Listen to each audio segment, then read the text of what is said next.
This is a podcast style video to where you can just listen to it and go about your day working or whatever it is that you are doing, or just sit back, relax, and you can watch the content as well. There's definitely some interesting content in here. I wanted to start with my background of how I got into the electric vehicles. It all started one day at work with me and my coworker. I was actually an apprentice to my coworker, and we were in the maintenance field. We go around fixing things and just keeping things up and running. And somehow the topic got on vehicles. At the time, there was some vehicles being converted over to hybrid, where you'd have the gas engine and the electric engine or the electric motor. And we got to thinking about, it sounds kind of crazy. It sounds kind of dumb because you have all these moving parts with the combustible engine, and then you have all the components of the electric vehicles, like a battery, electric motors, and all the extra wiring. And we was like, well, why don't they just go all the way and go with a 100% electric vehicle so you can cut out all the moving parts of a gas engine, transmissions, things like that, and just go fully electric. This was in like 2014, right? So it was a few years later as I started to do my research into, well, what vehicles out there were fully electric. And then Tesla, the name Tesla kept popping up. I didn't even know about Tesla at the time. I had never seen a Tesla. And finally, one day I decided to just go rent me a Tesla on Turo. I downloaded the app Turo and went and test drove a white Model 3. And whenever I drove that car, I instantly knew there was a lot to this. Electric cars will be the future. And that's what sold me. That's an awesome story. It's fascinating how that first test drive in a Tesla Model 3 was such a game changer for you. It really highlights how experiencing an electric vehicle firsthand can completely transform your perspective. The combination of instant acceleration, smooth driving, and innovative technology can be pretty convincing, right? It's no wonder you're so passionate about sharing the benefits of EVs with others through your podcast. Yeah, I can still remember the first night we had it. I just went driving through town, rolled the windows down, turned the AC off so it was nothing but silent. And the feelings that came over me was just like, wow, this is so cool. Because how many times have we've ever been in a situation to where things are loud and annoying and it bothers people and it causes people to be aggravated, or if people sleeping and a loud vehicle comes driving by, it's not a lot of fun, right? And as the world becomes more populated, or you're in dense areas, you're going to want these quieter vehicles that aren't so loud and aggravating, right? So I think there's a lot of plus to electric vehicles. Of course, there's the opposite side of that, to where, like, if you're going to a car show or a car race, you kind of want the thrill of the roar of the engine, and that as well. There is some attraction, but for electric vehicles, it definitely has a benefit of being quiet, and I really like that. That's a perfect example of an EV's charm. That peaceful drive, where all you hear is the wind and the road, can be a truly special experience. It's a nice break from the usual noise pollution we're so used to. And you're right. While the roar of an engine has its place for car enthusiasts, the quiet calm of an electric vehicle is a game changer for everyday driving. It's like having your cake and eating it too, enjoying the benefits of cutting edge technology while contributing to a quieter environment. Your story is a great way to connect with listeners who might not have considered how impactful that quietness can be. Well, this is ChatGPT that I am talking to, in case you didn't know. We have already started the podcast, so if you would refer back to me as an individual in the podcast. So I remember the instant torque that the vehicle had, and how, it also had the full self-driving, and the vehicle would drive itself, was just amazing, and it just blew my mind, and I couldn't, just understand it all at the time. But now having it for this amount of years, we wound up buying our first Model 3 in 2018, and it is now 2024, so we've been into the Tesla community for a while now, and I gotta say, I've done lots of learning over the years. It sounds like you've had quite the journey with electric vehicles. From that first mind blowing experience with the Model 3 to now being a well versed member of the Tesla community, you've really immersed yourself in the world of EVs. It's impressive how much there is to learn and how quickly things have evolved, especially with features like instant torque and full self driving that continue to push the boundaries of what's possible. Let's talk about some of the things that might be keeping people from making the switch from gas to electric. I believe electric is the future, and I believe there are some real fears out there with electric vehicles, like range anxiety and how long will the batteries last and things like that. Can you give me some facts and information on the batteries? Absolutely. One of the biggest concerns is indeed range anxiety. Most modern EVs offer ranges that are more than sufficient for daily driving, with many models providing over 200 to 300 miles on a single charge. Plus, the charging infrastructure is expanding rapidly, with more fast chargers available for quick top ups on longer trips. As for battery lifespan, most EV batteries are designed to last for many years.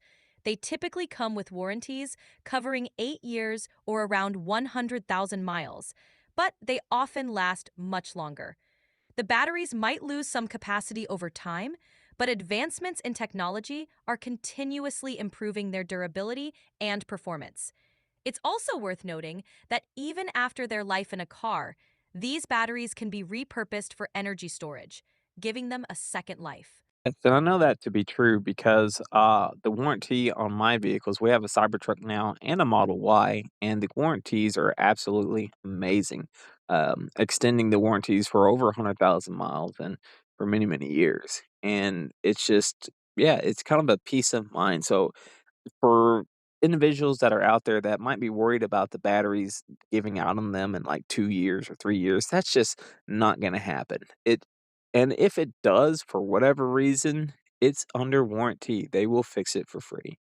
And, yeah, are there any other things that I might be missing when it comes to the batteries? You've covered the key points well. Another aspect to consider is charging speed. While early EVs had slower charging times, modern electric vehicles can charge much faster, especially with the use of fast chargers. Some vehicles can add up to 80% of their range in just 30 minutes, making long road trips more feasible.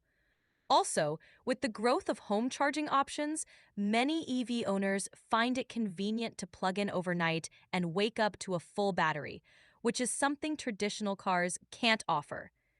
Another point is the environmental impact. EVs produce zero tailpipe emissions, which significantly reduces air pollution and greenhouse gas emissions, especially when the electricity used is sourced from renewable energy. This makes them a more sustainable option in the long run.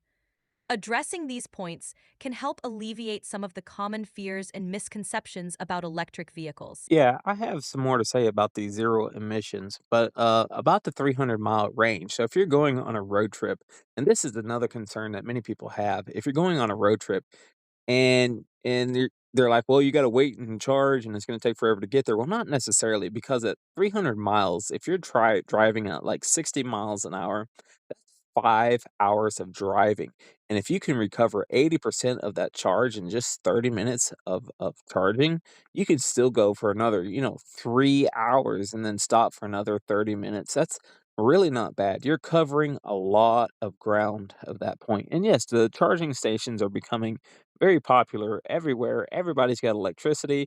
It is as worse as it will ever be, and it's only going to get better. And electricity is pretty much everywhere. Now, the zero emissions part, it is said that it costs or causes more carbon emissions to be put out into the air to build an electric vehicle than it does for a gas vehicle. And I believe that's true. I believe the zero emissions from the vehicles are not exactly zero emissions until the vehicle has been driven for so many miles. Do you know how many miles that is before the electric vehicles are comparable to the gas vehicles when it comes to their carbon footprint? You're right, the production of electric vehicles, particularly the batteries, does currently result in higher carbon emissions compared to traditional cars. However, studies have shown that the total carbon footprint of EVs becomes lower than that of gasoline vehicles after a certain mileage. On average, an electric vehicle offsets its higher production emissions within about 1 to 2 years of driving, depending on factors like the energy mix used for electricity generation and the vehicle's efficiency.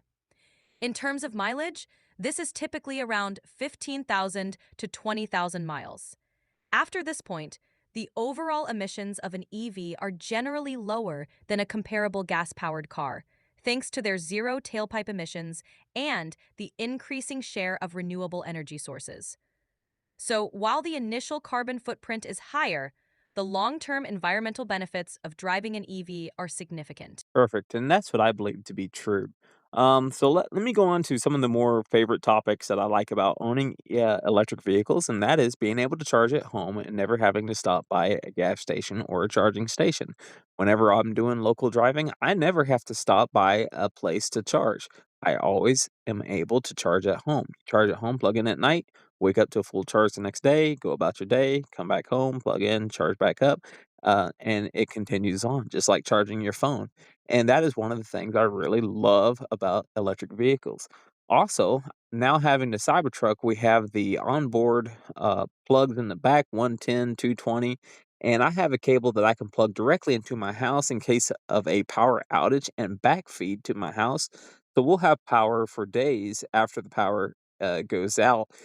And we have solar panels as well that can backfeed into the truck and keep the truck charged while it's powering the house as well. So basically, we have indefinite power, or at least until something were to break. But solar panels are good for over 20 years typically. And yeah, they usually are good for a very, very long time. So those are some of the benefits I like about electric vehicles, but not everybody is in the same situation that I'm in. Not everybody is able to have solar panels. Those are fantastic benefits. Being able to charge at home is a huge advantage, offering convenience and freedom from gas stations. Plus, the ability to use your Cybertruck as a backup power source for your home during outages is a game changer. It's like having your own personal power plant on wheels, especially with the addition of solar panels. You're right, though. Not everyone has access to home charging or solar panels. However, the growing network of public charging stations, including fast chargers, is making it easier for people without home charging to own an EV. And as technology advances, we can expect more innovative solutions to make EV ownership accessible to even more people. It's an exciting time for electric vehicles. Yes, it truly is an exciting time for electric vehicles. And the cost of owning an electric vehicle or just purchasing an electric vehicle has come down significantly. It used to be a really high price, but now you can get into an electric vehicle for almost the same price that you can a gas vehicle at this point, but with much more benefits because of the low maintenance on electric vehicles. Do you have any like numbers on how much cheaper it is on the maintenance side to own an electric vehicle over a gas vehicle? You're right, the cost of electric vehicles has become much more competitive, and the maintenance savings are a big part of the appeal. Here's a breakdown. 1. Fewer moving parts. EVs have far fewer moving parts than internal combustion engine vehicles. This simplicity means fewer things can go wrong. No oil changes. One of the most frequent maintenance tasks for ICE vehicles is completely eliminated with EVs. Brake wear. EVs use regenerative braking, which reduces wear and tear on brake pads, meaning they need to be replaced less often. 4. Cooling system. EVs have simpler cooling systems with less maintenance required compared to the complex systems in ICE vehicles. 5. Transmission. Many EVs have a single speed transmission, eliminating the need for transmission fluid changes and reducing the complexity of repairs. In terms of numbers, it's estimated that maintaining an EV can cost about one third to one half of what it costs to maintain a gasoline vehicle. Over the lifetime of the car, this can add up to thousands of dollars in savings. Plus, with fewer parts to service or replace, the likelihood of unexpected repair bills is lower. So lots of savings there when it comes to the maintenance. I've noticed that since I went to this expo in Austin, the Electrify America EV Expo, that there are a lot of electric vehicles coming out, and there has been a lot of technology that has come from electric vehicles in general, as far as like batteries, mainly batteries, and those batteries that are now being placed in different kinds of equipment, like even the robots, Tesla's robots. So let's get into the Tesla robots a little bit. And if I could have one right now, I would. I would have that thing doing all kinds of stuff like folding clothes, doing the laundry, sweeping, cleaning, doing the dishes, welding. I have some welding jobs that I would love to put one of Tesla's robots on. What do you have to say about the robot? Tesla's robots, often referred to as TeslaBot or Optimus, are definitely an exciting development. The idea is to create a humanoid robot capable of performing repetitive or dangerous tasks, potentially transforming industries like manufacturing, logistics, and even home tasks. Given Tesla's expertise in AI and battery technology, it's not surprising they're venturing into robotics. The potential for Tesla bots in everyday life is huge. They could handle mundane chores like laundry, cleaning, and dishwashing, giving us more time for other activities. In industrial settings, they could take on tasks that are hazardous or require precision and consistency, like welding or assembly line work. While we're still in the early stages, the prospect of having a multifunctional robot at our disposal is thrilling. Imagine the possibilities for your welding jobs. Tesla's vision is for these robots to be friendly, capable, and easy to interact with, much like a helpful assistant. It could be a game changer for both personal and professional use. All right. So as we end this podcast, if somebody was on the fence of buying an electric vehicle or staying with gas vehicles, what would you tell them? I'd say consider the big picture. Electric vehicles offer a glimpse into the future of transportation, with benefits like lower running costs, reduced environmental impact, and cutting edge technology. They're quieter, have instant torque for a fun driving experience, and require less maintenance. Plus, with improving charging infrastructure, range anxiety is becoming less of an issue. I'd encourage them to test drive an EV. Experiencing the smooth, quiet ride and instant acceleration firsthand can be eye-opening. While the initial cost might be higher for some models, the long-term savings and benefits often outweigh the initial investment. Switching to an EV is not just about buying a car. It's about joining a movement towards a more sustainable future. It's an exciting time to be part of this change.